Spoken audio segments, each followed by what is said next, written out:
Hello everyone, welcome to part 4. In this video we are going to add basic enemy AI. We're going to start by creating a new object.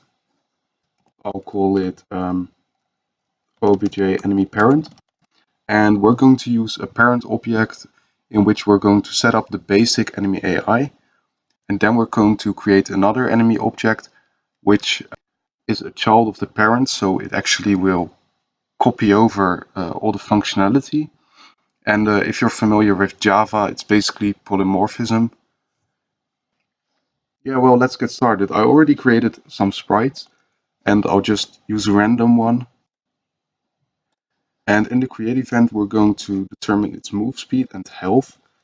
So obviously we're going to change these for different enemies, but I'll just come up with a couple of different values. And I'm going to give it a health of, well, 2, I suppose.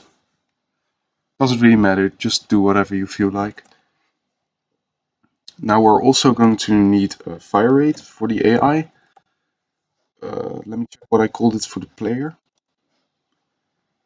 I'll copy these over for the AI. So it's a bit of consistency, I guess that's better to use.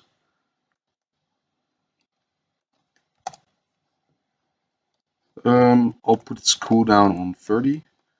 I'll copy over the bullet sprite and I'll rename it to bullet red.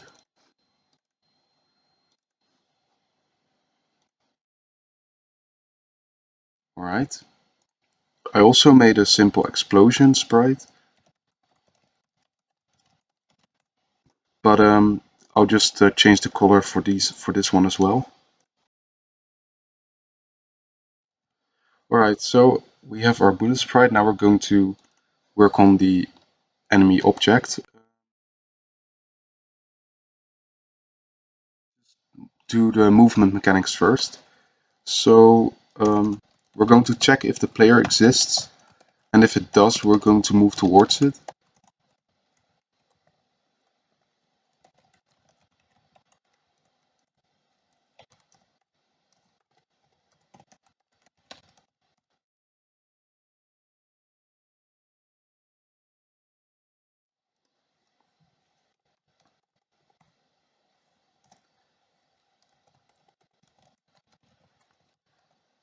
Alright, so we're moving towards the player's X and Y position with our move speed, which in our case is 4. We just make it 3 so it's a bit slower than the player. And if the range, well, let's just make a range variable. So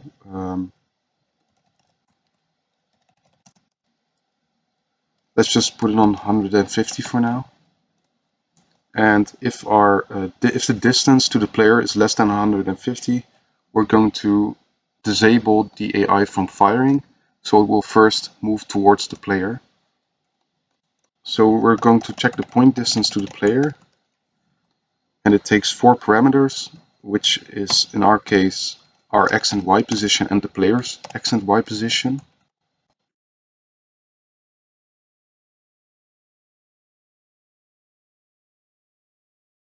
Oh, we have to check if it's less than the distance. Alright, so I'll just put 200 here, but we made a range variable, so we can use that one. So if the distance of to the player is less than the firing range, we can fire a bullet. So we're going to copy this bullet and change it to the bullet parent. Actually, we'll just do it in a basic way for now. I'll just rename this to bullet red. And we're going to use our red bullet sprite. And we're going to actually remove this. I'll just put this in Notepad for a second. We'll keep the speed at 5.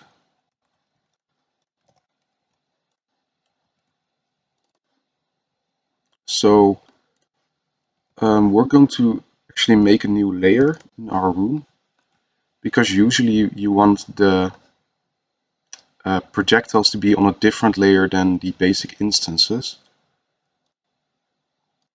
So let me just reset my layout. Alright, so we're going to add a new layer here for projectiles.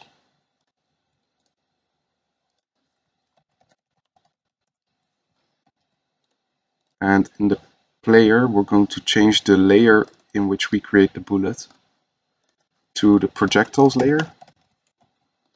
If you just make sure you're in the step event of the player, and then there you can change it.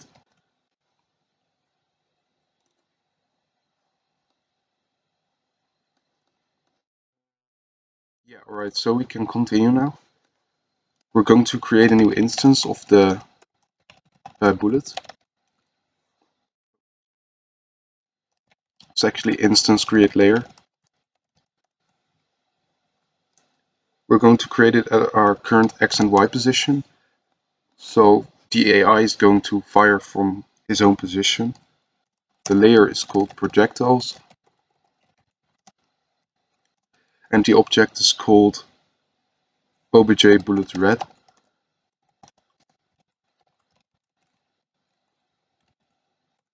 And we're going to set its values now. So if you look at these, we're going to copy these, but we're going to make it slightly different because we're going to determine the values from the actual object of the AI and not through the bullet itself.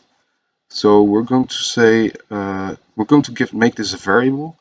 So we'll say var bullet equals, and now we can actually access it. So we can say bullet.imageAngle equals image angle. So the bullet will now equal our image angle. And by the way, we still need to set this, but we'll do that in a minute. And the bullet's direction is going to equal our image angle plus a random range from -10 to 10. All right. So now we're going to add an image angle because we want our enemy to rotate towards the player. So first of all, let me just make a variable for that.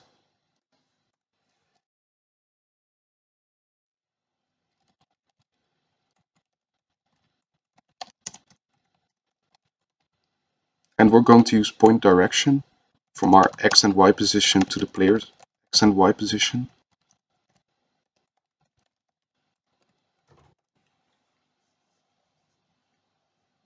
And now we're going to continue. So we have our rotation now, and we have a point direction to the player. So now we can use this rotation and set our image angle to the variable we just made here.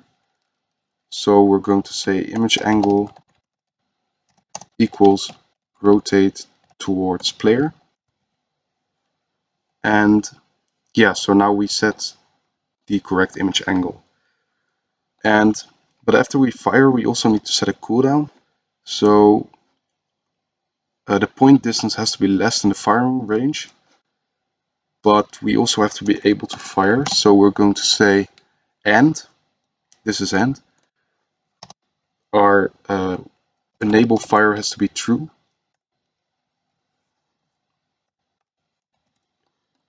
But after we just fired, we're going to say enable fire equals false, and we're going to call an alarm. And it's equal to our firing cooldown.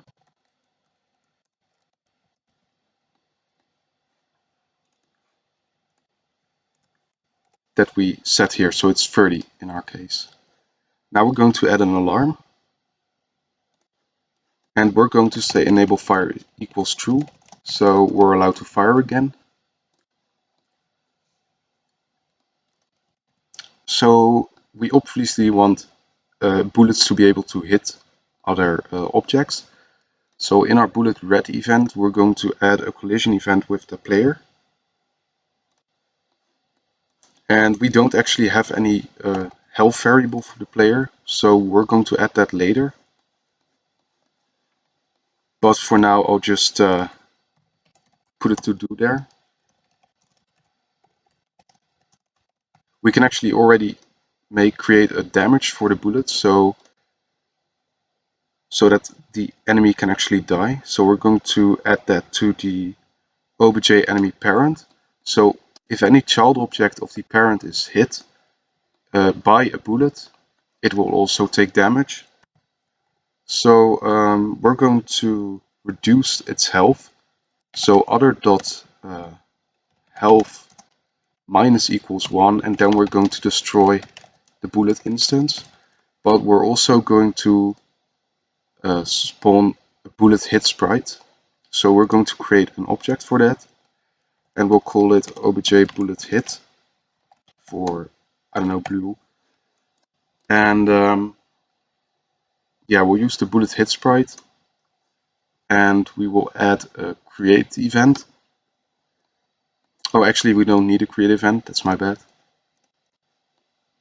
First of all, we're going to add an animation end event. Here, animation end.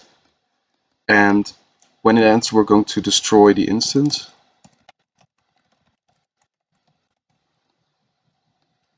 So that when the bullet is destroyed, or when the animation ends, we also destroy the object.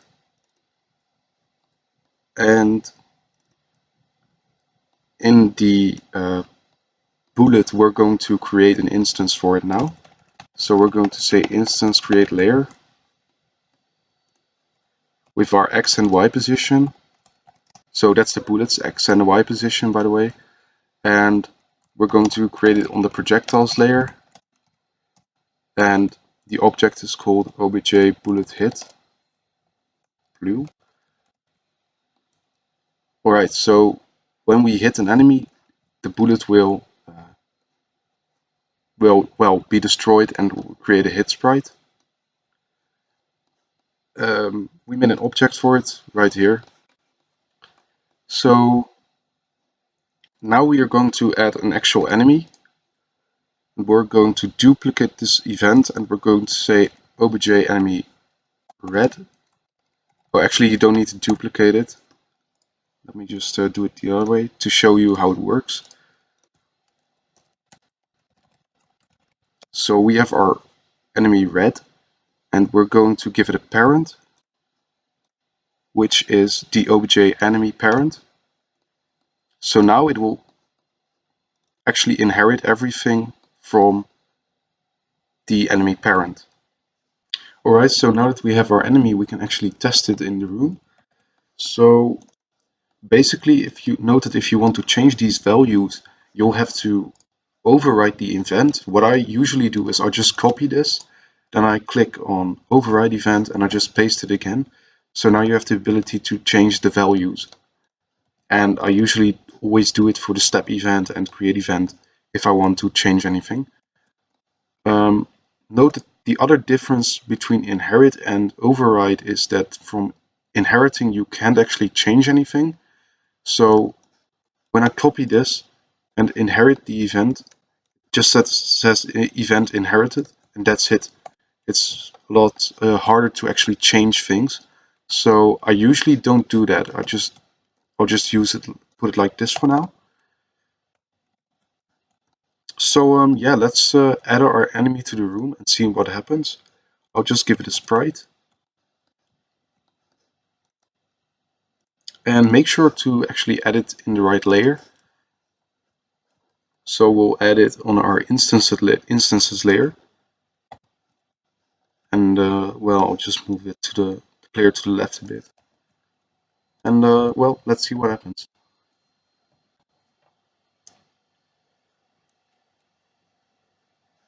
Oh, I see there's a mistake here. Yes, the health is a global built-in value, and it cannot be used as an instance variable. So we can't actually say other.health minus equals 1. The solution for this is to just create something like other.hp, and in the enemy parent, In the create event, we'll say health equals HP and HP equals 2.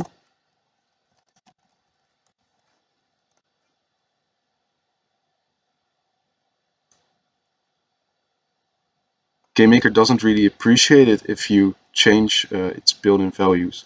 So note I used the wrong sprites for the enemy, but yeah, you can see that he's firing. Still notice a few bugs, but we can also we can't actually hit the enemy.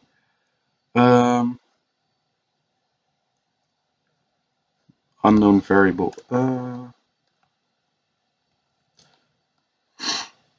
Oh, I'm really dumb. I added it in the parent of the enemy, but I didn't add it in the actual enemy object. So you'll have to add it here as well.